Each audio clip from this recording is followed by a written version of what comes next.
Well, hello. I hope you are having an absolutely fantastic day, and I'm so glad you decided to take time out of your schedule to join us. Today's going to be a really interesting conversation. I don't think I've ever tackled this topic before. We're going to be chatting today with Jean Alfieri about negotiating the loss of a pet, healing, honoring, and finding your way through grief and recognizing that. So, welcome, Jean. I'm looking forward to this. Thank you. Thank you for having me, Cindy. I appreciate it. Yeah, I think it's going to be great. And for our listeners, I'd ask, what if one of the hardest negotiations that you're going to face is the quiet one that takes place in your own heart after losing a beloved pet? And I promise in this episode, you're going to learn how to navigate and, I call it negotiate. What I think, if we're being honest, is a very deeply personal grief that accompanies the loss of a pet.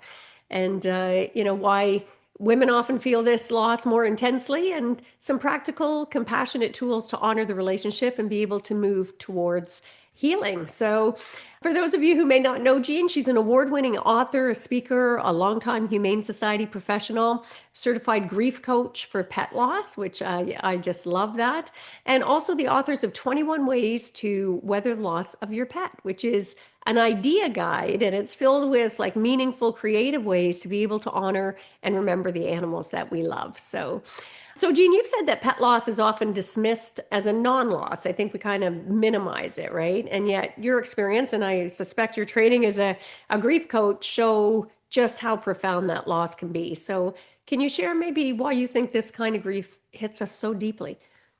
Sure. And it really is a society thing. We don't grieve well in the first place. It's This is very hard for us. We want to pack it down and think that if we just move on, everything will be okay without dealing with it.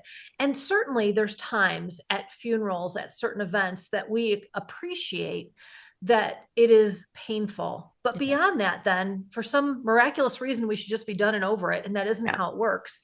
And so for pets, it's even harder because we don't have those ceremonies necessarily, yeah, nor do we have time off work. When you consider bereavement arrangements at organizations, yeah, typically they do not include animals. yeah. And yet, these are members of our family that have been with us sometimes for years, and it does hurt deeply when you no longer come home to that furry face, Yeah.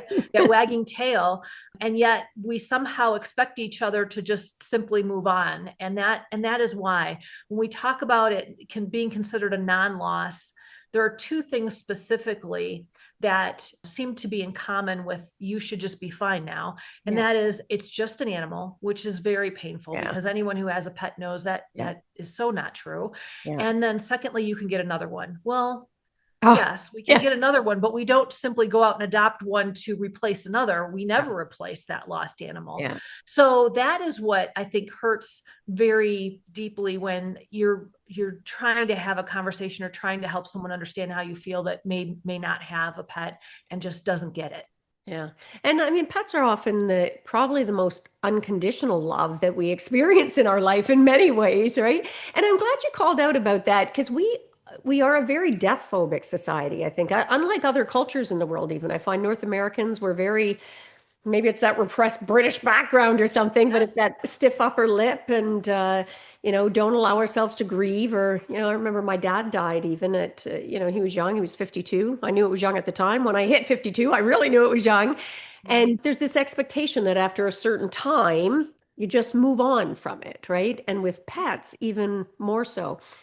Now, I mentioned in the opening that because you've noted that women, as the household caregivers, often feel pet loss more acutely. And I wonder if you could talk about that a bit, like why you think that is and how does that show up emotionally or even practically?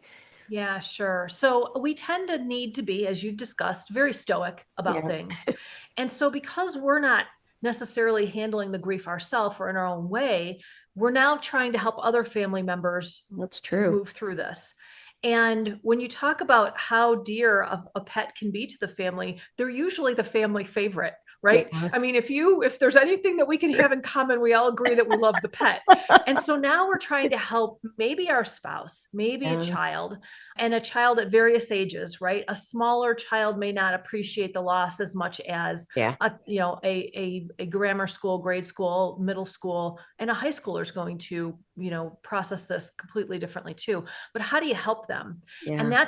that's how it becomes hard, because you feel like you don't want to let them necessarily see you be Yeah. grieving over it, and yet that's okay. I Yeah. mean, to be sad about it is teaching them that you have feelings and it's okay to express those feelings.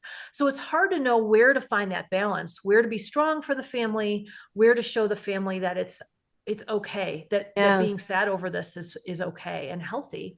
Yeah. So that is really the dual, triple, quadruple roles we play in the house, is really where it all comes out, especially when you're trying Yeah. to deal with it yourself. Well, it's interesting. I'd never really thought of it before, but as you were saying that, I was thinking about the modeling, right? Like Yes. and as women, we often pass on this sort of martyrdom to because our daughters watch us do it, and then so it goes from generation to generation. But it's a great opportunity to teach our children how to grieve. And I remembered as you were saying it, my daughter, when she was young and she lost a fish. It was her first exposure to death, and she was hysterical, Jean, like inconsolable. And my husband was so embarrassed by it and Oh, probably shamed her a bit without even realizing it, and shamed her grief and sending a message to her, you need to tamp it down. You're not allowed to show grief like that, right? yeah. Yeah. Yes. And it's hard to bottle it up. When we lost our first pet in our family, our son was 8 years old. And at the time, we spent that dinner, and we've done it with every dog since, celebrating their memories. And so I we went love around the that. table and told our favorite memories. Yeah. We laughed, we cried, we did it Oh, all. We spent longer at that dinner table, I think, than we have in any meals. yeah. It was just, we usually eat and go, but it was just lovely. And I thought I had all the great memories, right? Because he was the Yeah. dog I brought to the family. Yeah. And to hear all their memories just filled my heart. Yeah. Now, I wasn't done at that point. Then I had to go back and journal all those. So I Yeah. had to take it a step further. Right. But when you talk about modeling, and we've done that with every animal since then. My son's now Yeah. 25 years old. He's out of the house, and he has his own standard rescue poodle. Oh, And I feel like, we did it well. And yeah. because I now am a proud fur grandmother, and so there's something to be said for, will he Yeah. do that when his dog passes? I Yeah. hope so. Because it's, and that's what the book is about too. It Yeah. isn't so much anything more than an idea guide to walk with you through this. How do we honor and remember that pet? Because at the end of the day, we don't want to be left with the sadness that they're Yes. gone. We want to be left with those happy memories of what they brought to our life for whatever length of time they were with Yeah. us.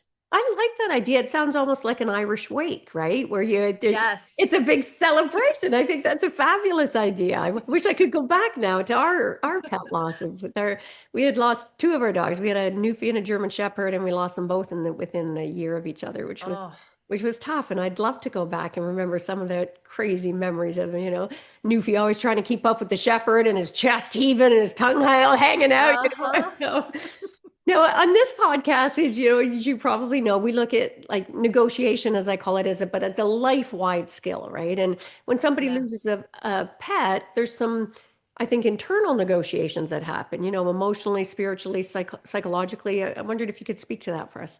Sure. So it's interesting that you bring it up from an internal perspective, because certainly we go through all the steps that we would typically in any kind of grieving process. Sure. We might be in denial, we might be depressed, we might be bargaining, and the cycles continue. Yeah. So it's important to consider that we may feel we're coming out of it, we've done well, yay Yeah. us, and then something will happen. So when you talk about internally what we're dealing with, it is going to be different for everybody. Yeah. And it's really going to depend on where you're at. Don't expect that the same thing that happened 10 years ago is going to be Yeah. how you process it now. I had a very early childhood memory of our first dog passing, and my dad never recovering from that. He could never adopt another dog again because he was just Oh, so, heartbroken. yeah. And it was important to me not to be that. You know what I mean? So I Yeah. looked at that and went, but I love dogs. I want to have Yeah. dogs my whole life if I can. And I can't allow that to be something that tips me over, if you will. Yeah. And yet, as the years go by, right, my husband and I have been adopting senior dogs. We like to call them vintage puppies because we like the old I guys. like that. We've been doing it, for over a decade now, and it feels different, not because the experience itself may be different. Each animal is different. We're in a different place in life. And at some point, right? At what point do you decide you can't do four anymore, right? We had Yeah. a pack of four last year this time, and we're down to two. And I'm Yeah. like, but I missed four. And he's like, Yeah. can't you be happy with two? And I'm like, well, and there's you go, right? Here you are negotiating. Well, what Yes. is the right thing? But again, remembering that it's going to take time Yeah. and everybody's different. And don't think that it might not cycle back.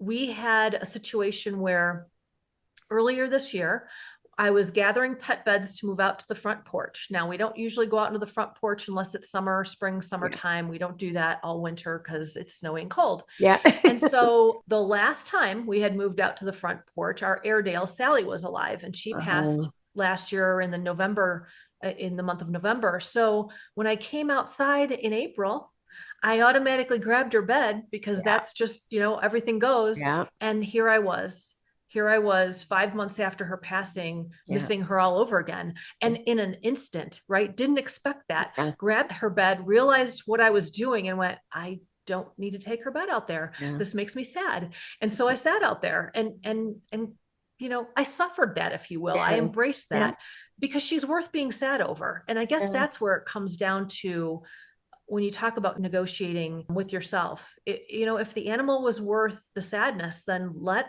her have it. Let that Yeah. animal be that to you. Well, and I'm glad you touched on it not being one and done. Again, I think societally we have these ridiculous rules or expectations, and sometimes it can be the silliest little thing that happens that reminds us or puts us back into a sort of a deep memory. And be prepared for that for our listeners, right? Don't put some Yes. expectation on yourself that you've got a particular temporal period within which you're allowed to grieve, and after that it is verboten, you know? Right. Right. And Yeah. holidays. I mean, there are times you won't suspect, but there are times that Yes. you can anticipate there's going to be a trigger, especially those of us who had our animals in our holiday pictures, Yeah. right? So if you sent out a card when the holiday picture had the dog or the cat or Yeah. whatever, and now this year they don't, that's going to be Yeah. hard. That's going to be Yeah. hard. Or remembering, oh, the time Spike, grabbed the turkey off the island or whatever, you know? So, Absolutely. now you work with people who struggle, not just to express grief, and we've touched on this a bit, but to give themselves permission to grieve. And, we were talking about that internal negotiation. How do we negotiate that internal resistance? Any tips? Yeah, so here's a big one. And people who have this don't even think about it. They say, of course, you need this. But people who get it surrounding you, you need to have, even if Yeah. they're not pet owners themselves, they Yeah. have to have an appreciation and understanding of the loss that you just encountered. Yeah. There was a woman who I was at a book signing, came up to my table and looked at my books and said, "Wow, you must really like dogs." I love dogs too. My girl passed away and she couldn't go on. Her eyes welled up, and I Oh, said, I get it. I said, I get it. That's hard. And she said, it was a year ago. And I'm like, I know, yeah. I hear you. And she said, she tried to compose herself and she said, I want this particular book. And she, grabbed a book. I had not yet come out with 21 Ways to Weather the Loss of Your Pet. So that was not on the table, but I had an ARC copy an advanced reader copy in my Yeah. bag. And so when she went to dig in her purse to pay for the book she chose, I dug in my purse for this one and I signed it. Oh, And when she paid me for it, I put that book on top of the one that she wanted. And I said, I yeah. want to gift this to you. I hope it brings you some comfort. She read the title and just whoosh, Oh, I just bet. started crying. Yeah. And I came around the table and I said, can I give you a hug? And she nodded and I gave her a hug. And I said, I'm so sorry for your loss. And she said, you're the first person that said that to me. Yes. And Yeah. I said, I'm sure I'm well out of line here, but you need better friends. And she Yeah. kind of giggled. She kind of giggled. But seriously, Yeah. come on now. Yeah. Let's be human about this. Yeah. If there's somebody's going through something, whether you really appreciate what it is or not, but you Yeah. can tell they're in pain, Yeah. just a simple I'm sorry. I'm sorry Yeah. for your loss goes a very Yeah. long way. No, I feel that you were saying that like COVID shifted that a bit. Like Yes. I'm seeing a difference, and I don't know if it's that people spent more time with their pets at COVID, or more people got pets, or we Yeah. recognize how fragile life is. Have you noticed that, or? So it's been an interesting ride with pet behavior since COVID Mm, because the dogs weren't necessarily socialized like that's what they true. would have been or could have been. Yeah. And so there's that, but people who had to go back to work that maybe had to give up their pets, Yeah.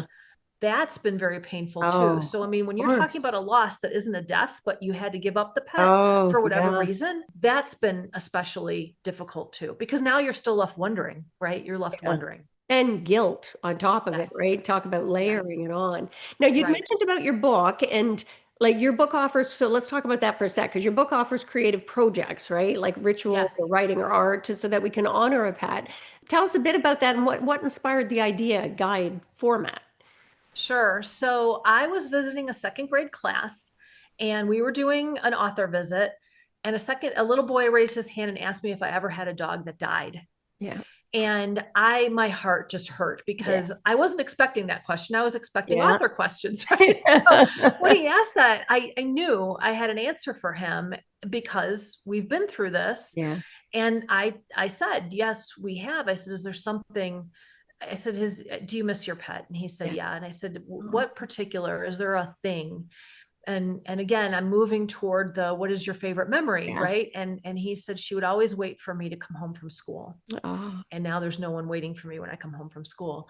And I said, I'm really sorry. And I said, is there anyone else that has great memories of their pets? And this smattering of hands went up. And I said, maybe at lunch you can talk to Joe and you can share your favorite memories and maybe that'll make him feel better. And he nodded. oh, But the teacher told me afterwards that she was thankful for that information because she had been struggling, his parents had been struggling, the counselor, just to try and help him move through this. And she yeah. said, I didn't know that he missed not having her there after school. I think the grandparents live nearby and maybe they can come Yeah. and spend that time. And it does. Right, Cindy, it takes a village. Yeah. It does take a village. And Yeah. so with that, I thought, you know, people could use some help. And I process this in many ways. Yeah. Maybe I should make an idea guide. And then, right, more time goes Yeah. on and we lose another dog and I Yeah. have to grieve another way because they're all unique. And so when I put this collection together, I really wanted to be mindful about having it in sections. So there's an easier section in the beginning of projects and that you can do with your children. And then there's more advanced ones in the second part. So in the first part, it may be, writing ideas. You can write a note to the dog directly to Hmm. the animal. You can Nice. just write on slips of paper some of your favorite memories and keep them in a jar. Yeah. There's the discussion around the dinner table. There's painting a rock. So there's artistic ones Yeah. as well. So there's a nice balance. And then there's things like I want to paint a wine glass in dedication, Wow. right? And Yeah. what that might look like. Yeah. So, or an ornament, do a collage, something that's a Yeah. little more involved. And so that is just a nice way too for people to be able to say, oh, well, this, you don't need 21 ways, but you Yeah. might find a handful of things Yeah. that resonate with you that will make you want to do that particular thing. And those are gifts that keep on giving. I like that idea a lot, right? Because Yeah. the doing of it and Yes. then the appreciation after over and over again. I think that's beautiful. Right. Now, when Right. you were saying about the grade two class, it maybe sort of took me back to that whole parenting. You'd say like the parents had been wondering about it. How can parents negotiate sort of the delicate balance sometimes between honoring a child's grief, but not leading or scripting it? I think as adults, we have a tendency sometimes to swoop in and sort of script out what it's supposed to look like. What are your thoughts? Right. Yeah. I think asking simple questions, letting them be if they don't want to talk. So, really feeling through the timing of it with them because they might not understand, why do you feel this way? But they might engage with what is a favorite memory? Yeah. What do you remember about them? And then that starts some discussion. And we talk about just the healing therapy of talk, right? When Yeah. we go see a counselor, it's to talk through things. And so if you allow them that opportunity to speak how they feel, that helps. There was a woman who came up to my table and asked what I was working on, what new project I was working on. And at the time, it was 21 Ways. And this was not an easy book to create because I had to go through it all over again. Yeah. And I didn't know, right? That was a Yeah. negotiation. I'm like, I don't think I really want to do this. I've been trying Yeah. to get it together for years. And so when I mentioned it to her, she just kind of, I got the hard blink. And I'm like, she's thinking something. And Yeah. she said, my granddaughter has been sad for months since the cat died. I don't know what's wrong with her. And I'm like, oh, oh, right there. That's what's Yeah. happening. I said, have you asked her how she feels? Don't ask Yes. her what's wrong with her. Please don't go there. Yeah. Just maybe if she feels like she's the only one that's missing this animal, Yeah. how lonely is that? How Yeah. lonely is that? Just maybe sit down with her and ask her about the cat. Ask her what she loved about the cat. Yeah. It's not unlike people. When our loved ones are forgotten and we never hear anyone mentioning their name Yeah. or asking after them, that is the hardest thing, to feel they're Yes. forgotten. And Absolutely. so don't be worried about asking after an animal after they're passed. I mean, that's that you remember them means the Yeah. world to that person Yeah. who was their keeper. Yeah. Well, and I'm smiling about this, Jean, because this is so, what you're saying is so in line with the art of feminine negotiation, right? The idea of we tend to talk at people, right? Whether in the grieving process, in our parenting process, even in business, we believe that's a sign of success, the person talking the loudest and longest, and we don't listen well. We talked earlier about North America, we don't allow ourselves to grieve well, and we don't listen well. So I love the way you're framing that because it's really about be curious, right? So ask questions and listen instead of talking at your kids or other people in your life. I think that's such great advice that you're. And it will help you too. It will help you Yes. to hear their memories, to hear what Oh, they're going through. It is a time for bonding. You don't think of it that way, but yeah. it's the through the hardest times that we bond the best, Yes. because we're suffering. We're all Yeah. suffering through it. Yeah. And deeper connections because they're the ones that imprint on us more strongly. Those Yes. strong emotions, right? Whether negative or positive. Now, you Right. became a certified grief coach for pet loss, which I just love that that's a thing, so necessary. And was there anything in your training sort of that as you were going through that surprised you or maybe shifted your understanding about whether human animal bond or anything? Sure. So, it's funny. I didn't know it was a thing either. I was doing my research because I really didn't know if all these things I wanted to put together were going to work for anyone else, right? They work for me, but what does that mean? How transferable is it? Yeah. And I found this program and I went, really? Okay, let's do it. And so I took the training to become a grief coach specifically for pet loss. Yeah. And not only did it confirm, right, the research confirms that, this is real to us, Yeah. but it also talked about how deep this bond is. So we domesticated dogs, humans domesticated dogs over 10,000 years ago. So when you Wow. think about how far back that goes, and really Yeah. the basics were they helped us hunt, they Yeah. kept us warm, and they kept us safe. Yeah. Beautiful. They still do these things, right? They still do these three basic elements. Cats came around 9,000 years ago because they wanted to, right? So they mouse for us. They keep rodents away. They do all this, Yeah. but it would had to be on their terms. It had to be on Yeah. the cat's So terms. true. Somewhere within that came horses. We domesticated Yeah. horses. And so when you look at just the longevity of this relationship and what dogs do for us now, they're therapy dogs, Yes. right? They guide the blind. They help identify if children are having seizures. When you look at the medical things that they're nearby us for, they help veterans with PTSD, right? Yeah. All of these things that we rely on animals for now that we never even knew. And it's by design, Yeah. right? They are there for us for Yeah. all of these many things. And that to me was just phenomenal. I hadn't thought past my own experience with them. Yeah. When you look back through all of these years that they've been by our side for Yeah. various reasons, it's really remarkable. And we have so much to learn from them, right? I mean, as you were speaking there, I was thinking about even, I remember when my dad died, and again, it was many, many years ago now.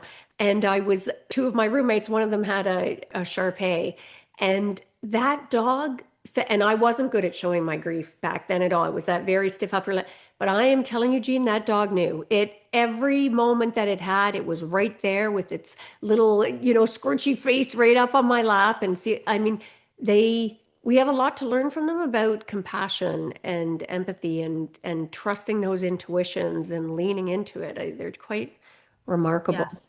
Yeah. Yes, for sure. And to be mindful too, I talk about furry animals because that's my experience. Yeah. But in this training, through this training I received, I had a new appreciation for exotics, Yeah. right? In college, there was a friend of mine who had Lou. He was a huge iguana and he had free reign of the apartment. You never knew where Lou was when you Oh walked in. dear.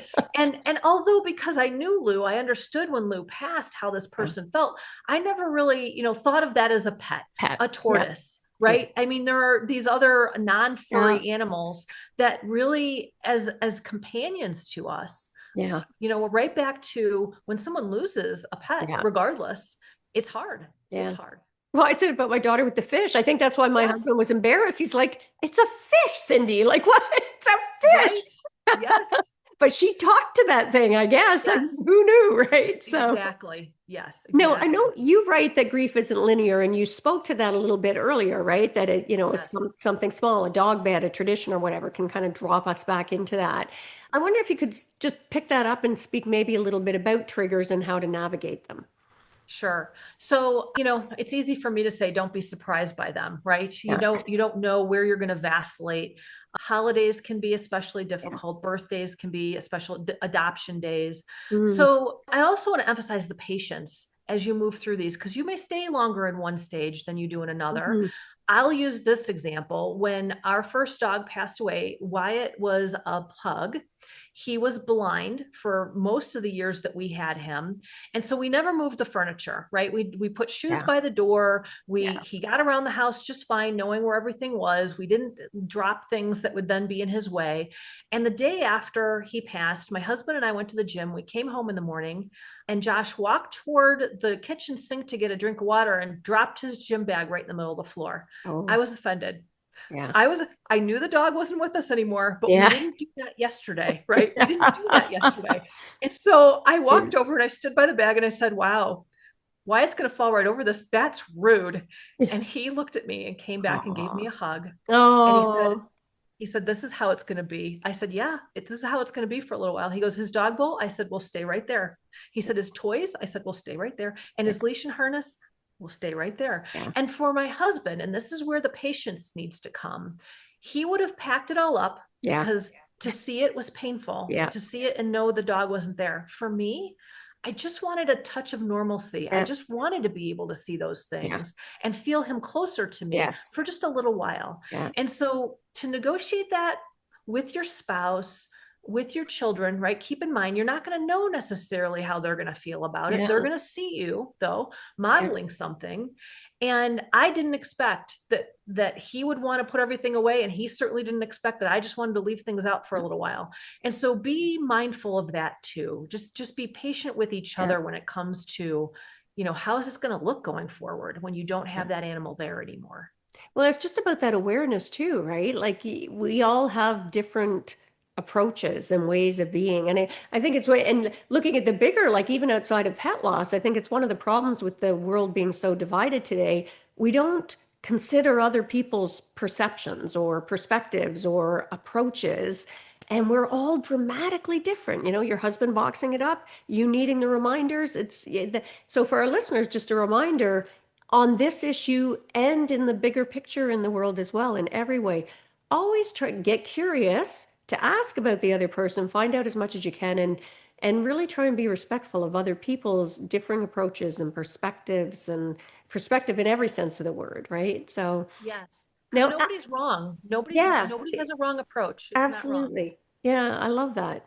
Now, how does someone know when they're avoiding grief rather than moving through it? Any signs or thoughts on that? Yeah, I feel like you will most notice it when you have bottled it up and it just something you don't expect. You'll be driving and there'll be a song on the radio, and oh, you need to pull over because you're crying so hard. Okay, you might have been avoiding something here, just saying. Or it might be really fresh. I find it difficult. We talked about bereavement briefly. For people to be expected to come into work the next day, Yeah, it isn't okay. It's gonna be rough. And I know that sometimes we feel like, but if we just push through, if we just yeah, have something else to keep our mind occupied, okay. But doing that is not going to allow your mind to process what yeah, it needs to feel sad. yeah, You are going to keep yourself occupied and you can avoid it for a little while, but until when? So I yeah, beg that question, right? yeah, Until when? And so sometimes if you can afford it, to take that time off so that you are more productive at work, because being there thinking about, what you're supposed to be focused on, and knowing you're heading home to an empty house or one less in the house is Yeah. not easy to manage. Yeah. We just need to be able to take that time for ourselves and do whatever it might be. Journal, call somebody and tell them about it. I mean, whatever it may be that will help you begin to process all this animal meant to you. It's not about forgetting them. That's not the point.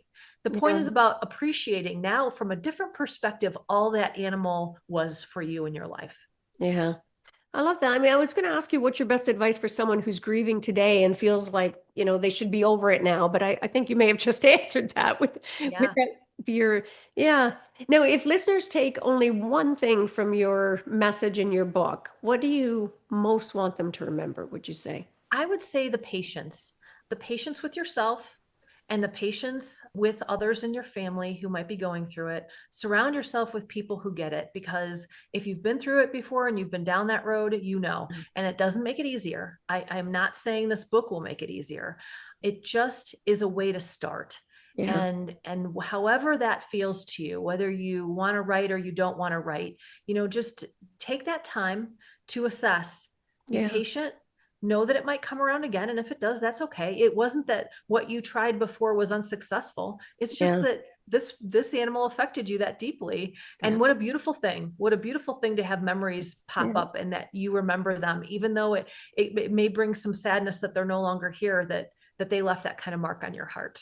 I love that. I love that you do this, and thank you for the work you do in the world. And I think you're having an impact because I think we are shifting. I'm hopeful that that is the case, actually. So Me too. now I would ask you, and even outside of this sphere, what's one negotiation insight, sort of big or small, that you wish you had learned earlier in life?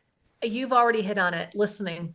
Okay. I've always had to listen for my profession. Yeah. And so I was trained on how to listen. And I know not everyone is, but now it's more listening with my heart than listening with my ears and my head, Yes. if that makes sense. Yeah. Because when you listen with your head, you're trying to create a response to what you're hearing. When you listen with your heart, you can sit with it for a little while and you can even Mm, think about it the next day. And so it takes a lot to do that, but it is so yeah. worth the effort, because Yeah. you're going to gain so much and you will have so much more to bring to the world that's going to be right on Yeah. mark, which is where we all want to be. Oh, that's a beautiful insight. And I think most people assume that listening with your heart is great in our personal, intimate relationships. But for our listeners, I encourage you, take Jean's advice and expand it into the business world. In business, we're so focused on just sort of that outcome and trying to get power. And it is a game changer when you show up to listen to the person, across the table, or ideally don't be sitting across the table, be engaged in a way and listen for the emotion behind the words, for the feelings that are it is a very different experience, and you get way better outcomes when you come from that place of understanding.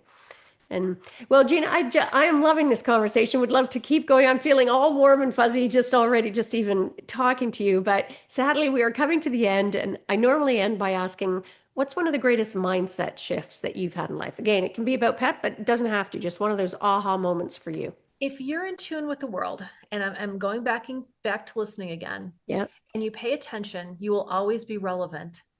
I struggled with this upon my retirement, because after 30 years in the corporate world, I worried that I wouldn't be relevant anymore. Mm, Little did I know that yet one more animal was going to be the turning point for me to shift gears, to do yeah. something I was uncomfortable with, Yeah. and to be right back to feeling like I'm bringing something different to the world that I've never brought before, that it truly Yeah. needs. So Yeah. understand that whatever you are following in your life, if you're listening and paying attention, you will always be relevant and you'll Yeah. always be needed and it will always be important. Yeah, that's beautiful. And I got so many other messages out of that as you were saying that, even just be open to other opportunities in life, right? Because they present themselves in unexpected ways for us sometimes. And also when you said about something outside your comfort zone, being willing to step outside our comfort zone sometimes, and what a gift that can be. So that was multiple mindset shifts all in one there. So thank you for that. And where can people learn more about you, Jean? So you can find out more about me and my books at dogauthor.com. It's DOGAUTHOR.com.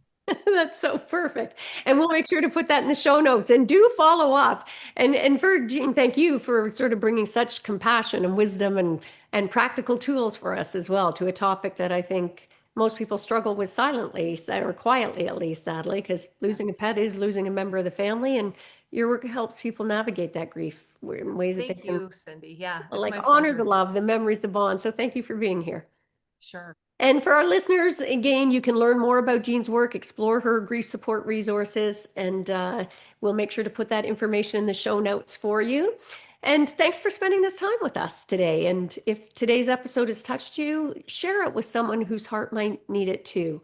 And when you're ready to rise into your next chapter, whether gently or boldly, I am here. You can find coaching, community, and courses waiting for you at theartoffemininenegotiation.com.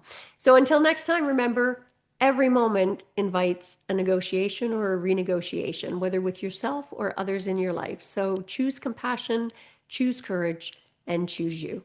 Until next time, take care.